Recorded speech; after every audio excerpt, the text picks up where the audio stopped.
Hablemos del rol de la neuropsicología en el diagnóstico diferencial de trastornos neurocognitivos. Como profesionales sanitarios sabemos que el diagnóstico no puede reducirse a biomarcadores. Necesitamos integrar múltiples fuentes de información para tomar decisiones clínicas sólidas. 4 ejes fundamentales. Primero, cómo la evaluación neuropsicológica identifica firmas cognitivas específicas de cada patología mediante análisis cuantitativo y cualitativo de rendimiento.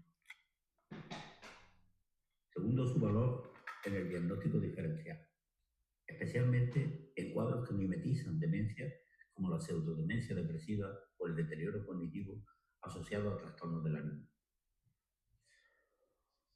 Tercero, la sinergia entre neuropsicología y biomarcadores en el marco ATN, donde aportamos validez ecológica a los hallazgos biológicos.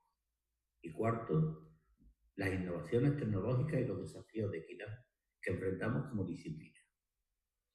El objetivo es mostrar por qué la neuropsicología sigue siendo insustituible en la era de la medicina de precisión.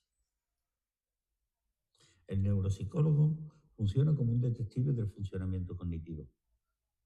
Cada patrón de errores, cada estrategia compensatoria, cada disociación entre dominios nos orienta hacia una hipótesis neuroanatómica.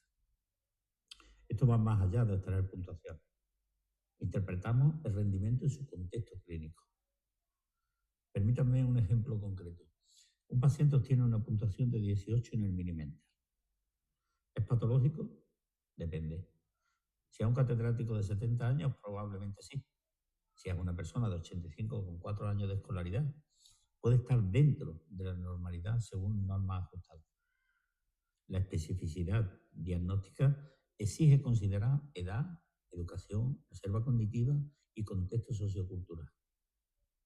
Además, debemos analizar cualitativamente. ¿Comete errores de consolidación o de recuperación? ¿Hay falsos reconocimientos? ¿Responde a facilitación semántica? Estas variables cualitativas orientan hacia patrones amnésicos de tipo hipocampal o de tipo ejecutivo frontal. Lo que aportamos es traducir la lección estructural en consecuencias funcionales, medibles y clínicamente relevantes. Cada entidad neurodegenerativa deja una firma cognitiva característica que refleja su neuroanatomía subyacente. En la enfermedad de Alzheimer típica, el compromiso temprano y desproporcionado de la memoria episódica responde a la vulnerabilidad selectiva del circuito hipocampal. Hablamos de curvas de aprendizaje aplanadas, consolidación deficiente que no mejora con el sueño y escaso beneficio de reconocimiento versus recuerdo libre. Esto contrasta con el olvido benigno del envejecimiento, donde hay dificultad de evocación pero consolidación preservada. La demencia frontotemporal, variante conductual, presenta un perfil completamente distinto. Memoria episódica relativamente preservada en fases iniciales, pero disfunción ejecutiva marcada con perseveraciones, rigidez cognitiva y alteraciones conductuales como desinhibición o apatía. La variante semántica muestra anomia progresiva con pérdida de conocimiento conceptual, pero memoria episódica intacta. Reconocer estas disociaciones permite no solo el diagnóstico diferencial, sino anticipar trayectorias evolutivas. Un paciente con variante conductual puede mantener autonomía básica más tiempo que uno con Alzheimer de igual severidad, porque la memoria procedimental y episódica están preservadas. Esto es información crucial para la planificación de cuidados. El diagnóstico diferencial es quizás nuestra contribución más valiosa. La pseudodemencia depresiva es el ejemplo paradigmático del cuadro que puede confundirse con demencia neurodegenerativa si nos basamos solo en la impresión clínica. El paciente se presenta con quejas cognitivas prominentes, radisiquia, retraimiento social, pero la evaluación neuropsicológica revela un patrón distintivo. En la pseudodemencia vemos discrepancias entre quejas subjetivas y rendimiento objetivo. El paciente dice, no me acuerdo de nada, pero en pruebas formales rinden percentiles normales. Hay patrón de esfuerzo inconsistente, respuesta de tipo sé, frecuentes, y beneficio marcado de la facilitación o el reconocimiento. En contraste, la demencia neurodegenerativa muestra déficits objetivos que a menudo exceden la conciencia del paciente, anosognosia relativa, patrón consistente de errores y escasa mejoría con clave semántica, porque el problema es de consolidación, no de acceso. Además, en la pseudodemencia no esperamos intrusiones ni falsos reconocimientos, hallazgos frecuentes en patología hipocampal. Esta claridad diagnóstica evita tanto tratamientos innecesarios como retrasos terapéuticos críticos. El marco ATN ha revolucionado el diagnóstico de enfermedad de Alzheimer al definirla biológicamente mediante biomarcadores, amiloide, tau y neurodegeneración. Pero surge una pregunta crucial. ¿Amiloide positivo significa demencia? No necesariamente. Aproximadamente el 30% de adultos mayores cognitivamente normales son amiloide positivos. Aquí es donde la neuropsicología aporta validez clínica. Los biomarcadores identifican procesos fisiopatológicos. Nosotros caracterizamos las consecuencias funcionales. Un paciente amiloide positivo, tau negativo y neurodegeneración negativa puede estar asintomático o mostrar cambios sutiles, solo detectables con pruebas sensibles de memoria episódica. Un paciente amiloide y tau negativo que presente una neurodegeneración puede tener deterioro funcional por otras etiologías, vascular, traumática o incluso psiquiátrica. Además, ciertos perfiles cognitivos predicen conversión a biomarcadores positivos, deterioro selectivo en tareas de memoria asociativa o vinculante multimodal. Anticipan la positividad amiloide con 2 años de antelación respecto al PET. La sinergia está en la complementariedad. El ATN define la patología, la neuropsicología define el impacto funcional. Ambos son necesarios para decisiones sobre inclusión en ensayos clínicos o terapias modificadoras de enfermedad. La sensibilidad de la evaluación neuropsicológica supera ampliamente la observación clínica no estructurada.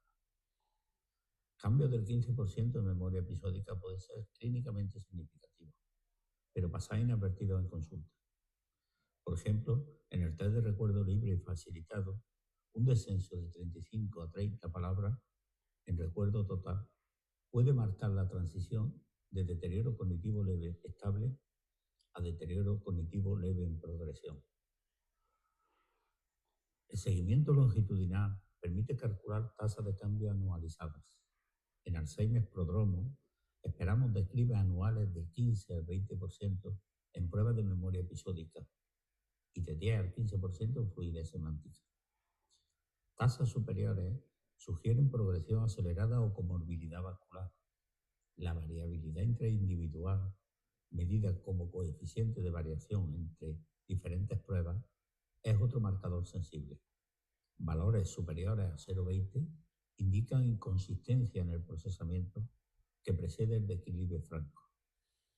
Se ha demostrado que alta variabilidad intraindividual predice mortalidad y demencia con mayor sensibilidad que las puntuaciones medias. Estas métricas dinámicas permiten monitorizar respuestas a intervenciones farmacológicas o de estimulación cognitiva con resolución temporal que la neuroimagen estructural no ofrece. La neuropsicología está incorporando tecnologías que expanden nuestro arsenal diagnóstico. Los biomarcadores digitales analizan características del lenguaje espontáneo mediante procesamiento de lenguaje natural. Parámetros como densidad de proposiciones, ideas por minuto, complejidad sintáctica, pausas anómalas o errores semánticos discriminan el deterioro cognitivo leve de control. Hay evidencia de que estos marcadores incluso superan a pruebas tradicionales en predicción, conversión a demencia. La realidad virtual permite evaluar navegación espacial en entornos ecológicos. Sabemos que el déficit de navegación alocéntrica, dependiente del hipocampo, precede en años a la demencia clínica. Plataformas como Sia HeroQuest generan mapas de calor de navegación que correlacionan con atrofia hipocampal y carga amiloidea. Esto supera limitaciones de pruebas de mesa. La teleneuropsicología ha demostrado equivalencia diagnóstica con evaluación presencial en múltiples estudios, con coeficientes de correlación superiores a 0,9 en la mayoría de pruebas cognitivas. Esto democratiza el acceso especialmente en zonas rurales. Eso sí, estas tecnologías no sustituyen el razonamiento clínico. Son herramientas que, bien utilizadas, aumentan precisión y alcance. En países de ingresos medios y bajos, donde el acceso a resonancia, a PET, amiloide o a análisis del líquido cefalorraquídeo es limitado, la neuropsicología constituye la base diagnóstica. Pero enfrentamos un problema de validez. La mayoría de instrumentos están normados en poblaciones occidentales industrializadas y de habla inglesa. Aplicar normas estadounidenses a poblaciones latinoamericanas o africanas genera tasas inaceptables de falsos positivos. La adaptación transcultural es compleja. No basta traducir, hay que validar equivalencia conceptual, lingüística y métrica. El constructo memoria episódica puede operacionalizarse diferente según el contexto cultural. Además, necesitamos normas estratificadas por edad, educación y ojalá variables como ocupación o reserva cognitiva. El proyecto Neuronorma en España o Neurosis en México son ejemplos de esta aproximación. Sin embargo, en muchas regiones seguimos sin normas locales. Esto genera inequidad. Un paciente con baja escolaridad puede ser sobrediagnosticado, mientras uno con alta reserva puede ser infradiagnosticado. La equidad diagnóstica exige inversión en investigación normativa local y formación de profesionales. No es solo un problema técnico, es una cuestión de justicia sanitaria. Para cerrar, la neuropsicología garantiza que el diagnóstico sea biopsicosocial, no meramente biológico. Integra el nivel molecular de los biomarcadores, el nivel estructural de la neuroimagen y el nivel funcional de la autonomía real del paciente.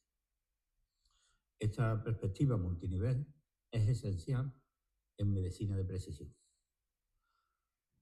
Pensemos en candidatos a terapia antiamiloide. No todos los pacientes amiloide positivos se benefician igual. Aquellos con mayor carga tau, deterioro ejecutivo asociado o microhemorragias cerebrales tienen peor respuesta y mayor riesgo de complicaciones. La caracterización neuropsicológica del fenotipo orienta estas decisiones. Además, medimos resultados significativos, no solo cambios en biomarcadores, sino mantenimiento de autonomía funcional, que es lo que realmente importa al paciente y a su familia. El futuro de la neuropsicología pasa por mantener rigor metodológico, mientras adoptamos innovaciones tecnológicas y respondemos a demandas de equidad. El diagnóstico no es un número en un informe, es entender cómo la patología cerebral impacta la vida de una persona concreta. Esa es la contribución insustituible de la neuropsicología.